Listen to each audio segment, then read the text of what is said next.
बाहर वाला आपको धोखा नहीं दे सकता, क्योंकि उसको आपके बारे में पता ही नहीं है कि आपको चोट कहां पहुंचानी है। लेकिन जो आपका अपना है, आपका खास है, उसे बहुत गहराइयों से पता होता है कि इसकी कमजोरी क्या है। ऐसा क्या करें जिससे इसको दर्द पहुंचाया जा सके, जिससे इसको हम नीचा दिखा सकते हैं, इसको चोट पहुंचा सकते हैं। ये कलयुग है, इसमें बाहर वालों से नहीं, जो हमारे अपने हैं ना, उनसे ही सावधान रहना होता है। महाभारत का युद्ध दो अलग अलग राज्यों में नहीं हुआ था, बल्कि एक ही परिवार के भाइयों में हुआ था। सभी आपस में एक ही वंश के लोग थे। कितनी बार दुर्योधन ने जहर देकर भीम को मारना चाहा, न जाने कितनी बार दुर्योधन ने पांडवों को जान से मारने की कोशिश की। वो उसका कोई पराया नहीं था, बल्कि उसका भाई था। सारी लड़ाइयां घर के अंदर ही होती हैं, बाहर कौन लड़ेगा? हमसे घर में ही सारे झगड़े होते हैं। तो आपको चोट सिर्फ वही लोग पहुंचा सकते हैं जो आपके अपने हैं। आपको धोखा सिर्फ वही लोग दे सकते हैं जो आपके अपने हैं। गीता का 25वां उपदेश यह है कि आप वो मत करो जो सभी करते हैं, बल्कि वो करो जो आपके लिए सही है। स्वधर्मम निधनम श्रेय, भारत धर्मो भयावह।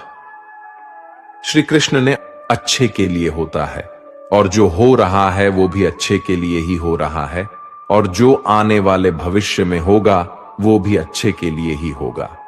वैसे ये बहुत गहरी बात है। कुछ चीजें जिंदगी में ऐसी होती है जो हमें लगता है कि मेरे साथ ही ऐसा क्यों हुआ, मेरे साथ ही होना था ये सब। लेकिन जब वो वक्त गुजर जाता है, एक दिन हमको समझ आ जाता है कि अगर हमारे साथ ये सब नहीं होता तो आज हम इस मुकाम पर नहीं होते। अगर मेरे साथ ये सब नहीं होता तो शायद हमारी जिंदगी और भी बर्बाद हो सकती थी। इसीलिए अगर हमें ये समझ में आ जाए कि जिंदगी में जो कुछ भी हो रहा है वो सब अच्छे के लिए ही हो रहा है। गीता का 15वां उपदेश यह है कि जो मुश्किल वक्त में, जो दुख के समय में आपका साथ दे, सिर्फ वही आपका अपना है। बाकी सब अपनेपन का नाटक करने वाले बहुत लोग होते हैं। बड़ी बड़ी बातें करने वाले बहुत लोग होते हैं कि हम आपसे बहुत प्रेम करते हैं।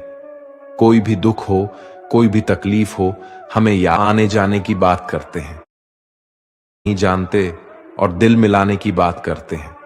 जब सच में आपकी जिंदगी में तकलीफ आएगी ना, तब आपको समझ में आ जाएगा कि आपका साथ देने के लिए कौन खड़ा है और कौन भाग गया। क्योंकि उस समय पे सारे लोग भाग जाते हैं, क्योंकि लोगों को पता होता है कि ये व्यक्ति हमारे पास आया तो हमसे मदद ही मांगेगा।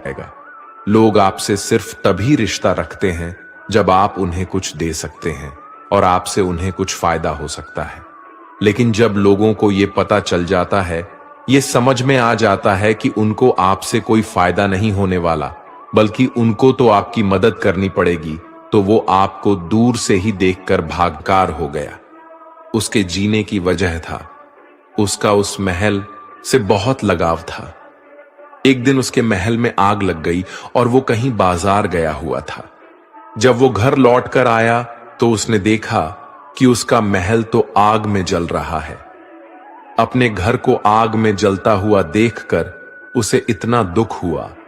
उसने कहा, अगर ये महल नहीं रहेगा तो मैं भी जिंदा नहीं रहूंगा। अगर मेरा महल ही जलकर राख हो जाएगा तो मैं जीकर क्या करूंगा। वो भी उसी आग में छलांग लगाने की कोशिश करने लगा। तो किसी दूसरे व्यक्ति ने उसको बेच आया है।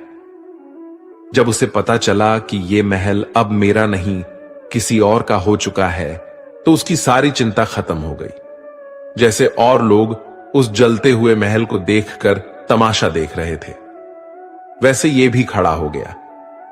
इतने ही देर में उसका बेटा आया। वो अपने बेटे को देखकर बहुत खुश हुआ, उसे आशीर्वाद देने लगा कि वो अपने पिताजी से कहने लगा कि पिताजी, इस महल के सौदे के लिए बात तो करने गया था, पर सौदा कभी पक्का हुआ ही नहीं है।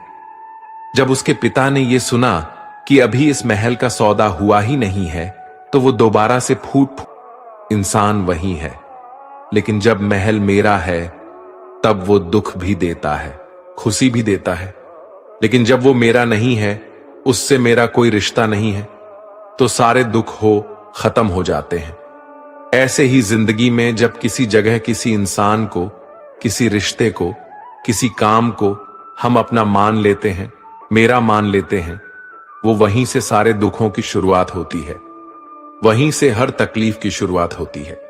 तो श्रीमद् भगवद गीता का ये 29वां उपदेश यही कहता है कि आप जैसे ही किसी को अपनी जिंदगी जीने की वजह मान लेते हो, इसके बिना तो मैं जी ही नहीं सकता, तो फिर वो चीज, वो इंसान, वो काम आपको बहुत दुख देता है। दोस्तों, इससे पहले कि हम अपने उपदेश पर जाएं, आपसे विनती है कि अगर आप इस वीडियो से कुछ भी सीख रहे हैं तो इस वीडियो को एक लाइक कर दीजिए और इस चैनल को सब्सक्राइब कर लीजिए। तो फिर चलिए आगे बढ़ते हैं।